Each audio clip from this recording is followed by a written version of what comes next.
The National Electrical Code, or NEC, provides guidelines for calculating electrical loads in various applications, including single-family dwellings. When it comes to heating and water heating loads, specific sections of the NEC address the calculation methods. Let's examine the relevant sections and industry practices. Section 220.51b specifically addresses the calculation of heating loads for single-family dwellings. According to this section, the heating load should be calculated at 100% of its rating. This means that the electrical system must be able to handle the full load of the heating equipment. In contrast, Section 424.3b deals with continuous loads. A continuous load is defined as a load that operates for 3 hours or more at a time. Section 424.3b mandates that continuous loads must be calculated at 125% of their rating. This increase in the calculated load accounts for the sustained operation and potential heat buildup associated with continuous loads.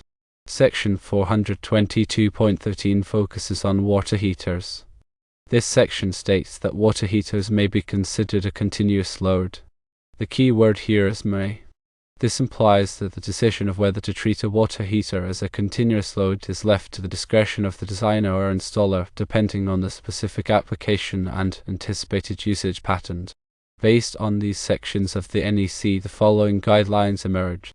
Firstly, the heating load, as per section 220.51b, should be calculated at 100%. Secondly, if the water heater is considered a continuous load, in accordance with section 422.13, then it should be calculated at 125%, based on section 424.3b. While the NEC provides the minimum requirements, industry practice often goes beyond these requirements to ensure a more conservative and robust electrical system design. It is a common practice to calculate both the heating and water heating loads at 125% regardless of whether the NEC explicitly requires it. This practice offers several advantages. Firstly, it provides a greater margin of safety. By sizing the electrical system to handle 125% of both the heating and water heating loads, there is a buffer to accommodate unexpected increases in load or variations in operating conditions. Secondly, it reduces the risk of overloading the electrical system. Overloading can lead to overheating, equipment failure, and potentially hazardous situations. Sizing the system more conservatively minimizes these risks. Thirdly, it ensures that the electrical system is adequately sized for future expansion. If the homeowner decides to add additional electrical loads in the future, the system will be better equipped to handle the increased demand. While the NEC serves as the foundation for electrical installations, it is important to recognize that it represents the minimum acceptable standards. Experienced electricians and engineers often incorporate additional safety factors and design considerations to create more reliable and resilient systems. Calculating both heating and water heating loads at 125% is one such example of exceeding the minimum requirements to enhance overall system performance and safety. In conclusion, while the NEC stipulates calculating the heating load at 100% and allows the water heating load to be considered as a continuous load and calculated at 125%, industry best practice often advocates for calculating both at 125%. This conservative approach enhances safety, reduces the risk of overloading, and provides greater flexibility for future expansion. Always consult with a qualified electrician or electrical engineer to ensure that your electrical system is designed and installed in accordance with all applicable codes and standards. Here's an elaboration on calculating heating loads in dwelling units according to the NEC, focusing on different types of heating systems and how they are factored into the overall service calculation. When calculating the electrical service for a single-family dwelling, the heating load is a significant factor. The NEC provides specific guidelines on how to account for different types of heating systems. These calculations are primarily covered under Article 220, specifically Part Roman III, which deals with branch circuit, feeder, and service calculations. For general heating, ventilation, and air conditioning, or HVAC systems, the NEC provides a straightforward approach. Section 220.51 covers electric heating. According to 220.51b, the calculated load shall be the larger of 100% of the nameplate ratings of the equipment. This means you take the total wattage of all fixed electric space heating equipment and use that value in your calculations. However, you need to consider the non-coincident loads. Non-coincident loads are loads that are unlikely to operate simultaneously at their maximum. For example, an air conditioner and an electric furnace will not typically operate at the same time. If the dwelling has both heating and air conditioning, you only need to account for the larger of the two loads per 220.60. The assumption is that both systems won't be running at full capacity simultaneously. This reduces the demand calculation, preventing oversizing the service. Electric water heaters are considered separately. Although 422.13 permits them to be considered continuous loads, they aren't automatically treated as such. If the water heater operates for 3 hours or more continuously, it must be treated as a continuous load and calculated at 125% of its nameplate rating.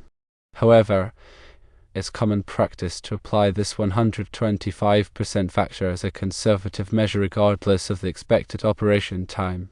This ensures that the electrical system can handle the sustained load of the water heater without any issues.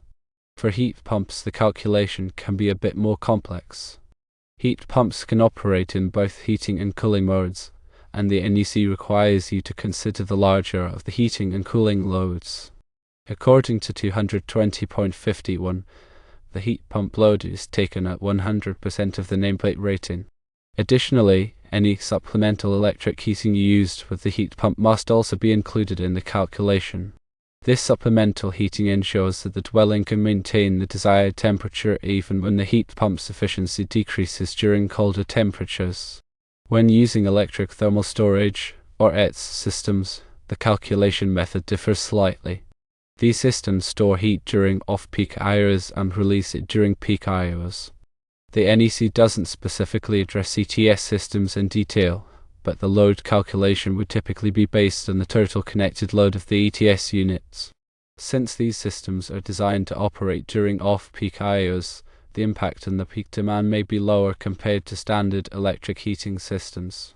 However, local codes and utility requirements might impose specific guidelines for ETS systems to manage grid stability. For dwellings with multiple heating systems, each system must be accounted for individually. For example, if a dwelling has a central electric furnace supplemented by electric baseboard heaters in individual rooms, you would include the total load of the furnace plus the total load of all baseboard heaters. Again, the non-coincident loads provision applies, so you only need to consider the largest combination of heating and cooling loads that are likely to occur simultaneously. In summary, calculating heating loads in dwelling units involves understanding the different types of heating systems and applying the appropriate sections of the NEC. General electric heating is calculated at 100% of the nameplate rating, while water heaters may be considered continuous loads and calculated at 125%. Heat pumps require consideration of both heating and cooling loads, and supplemental heating must be included. By accurately accounting for these factors, you can ensure that the electrical service is adequately sized to handle the heating needs of the dwelling. Always consult the latest edition of the NEC and local amendments to ensure compliance with the most current requirements. Accurate load calculations are crucial for ensuring the safety and reliability of the electrical system. Failing to properly account for heating loads can lead to overloaded circuits, nuisance tripping of breakers, and potentially dangerous situations. Therefore, it's essential to follow the NEC guidelines and consult with qualified professionals when designing and installing electrical systems in dwelling units. When calculating the electrical service for a single-family dwelling, understanding how to account for fixed electric heating loads is crucial. The National Electrical Code, or NEC, provides specific guidelines to ensure the electrical system can safely and effectively handle these loads. This explanation delves into the specifics of calculating fixed electric heating loads, referencing relevant sections of the NEC and offering practical insights. The primary reference for calculating electric heating loads is Article 220 of the NEC, particularly Part Roman 3, which focuses on feeder and service load calculations. Section 220.51, titled Electric Heating, directly addresses how to calculate these loads. According to 220.51a, the calculated load for fixed electric space heating shall be the larger of 100% of the nameplate ratings of all heating equipment. This means that you must sum the total wattage of all fixed electric heating units in the dwelling and use that value in your service calculations. Fixed electric heating refers to permanently installed heating units such as baseboard heaters, wall-mounted heaters, and electric furnaces. Portable heaters, which are plugged into outlets, are typically accounted for under general use receptacle circuits rather than as fixed heating loads. When dealing with multiple heating units, it's essential to consider whether they are likely to operate simultaneously. The NEC allows for some demand factors to be applied under specific conditions, but for fixed electric space heating in dwelling units, it's generally recommended to use the full nameplate rating to ensure an adequate and safe electrical service. If the dwelling also has air conditioning, Section 220.60, non-coincident loads, comes into play. This section states that where it is unlikely that two loads will operate simultaneously, the smaller of the two loads can be omitted from the total calculation. In the case of heating and air conditioning, it is generally assumed that they will not operate at the same time. Therefore, you would include only the larger of the heating load or the air conditioning load in the total service calculation.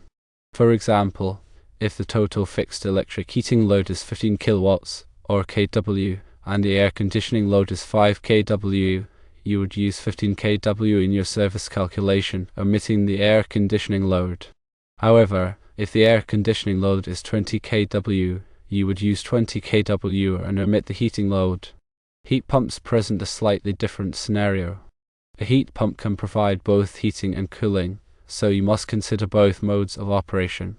According to 220.51, the heat pump load should be calculated at 100% of its nameplate rating. Additionally, any supplemental electric heating associated with the heat pump must also be included in the calculation. This supplemental heating is used to provide additional heat when the heat pump's efficiency drops during colder temperatures. When calculating the service load for a dwelling with a heat pump, you would typically use the larger of the heating or cooling load of the heat pump plus the supplemental heating load if applicable. For example, if the heat pump's heating load is 10 kW, the cooling load is 8 kW, and the supplemental heating load is 5 kW, you would use 15 kW, 10 kW plus 5 kW in your service calculation. Electric thermal storage, or ETS, systems are designed to store heat during off-peak hours and release it during peak hours.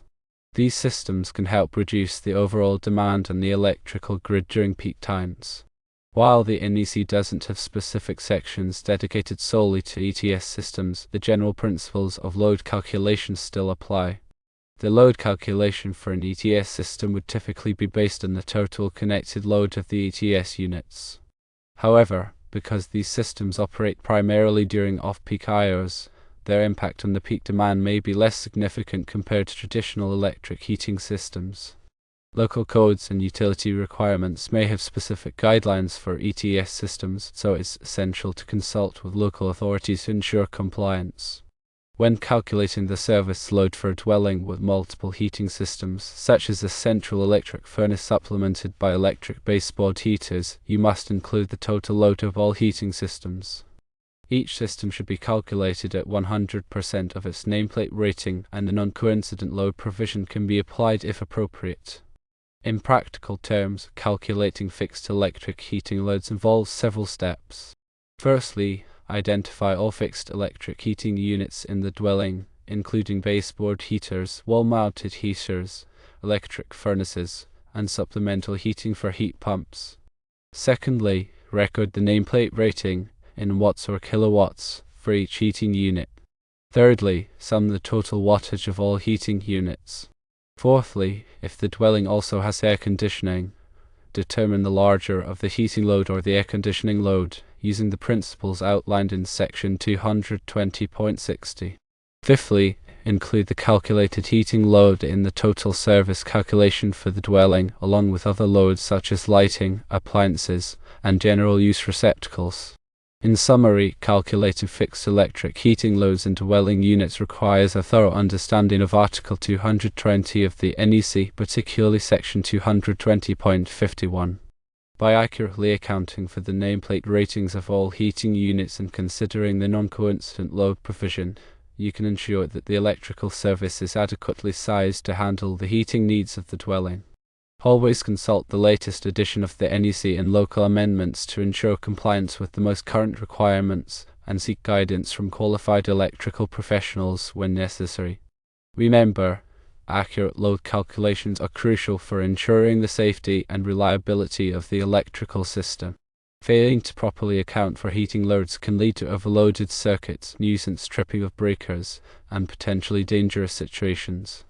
Therefore, meticulous attention to detail and adherence to the NEC guidelines are essential for safe and effective electrical installations.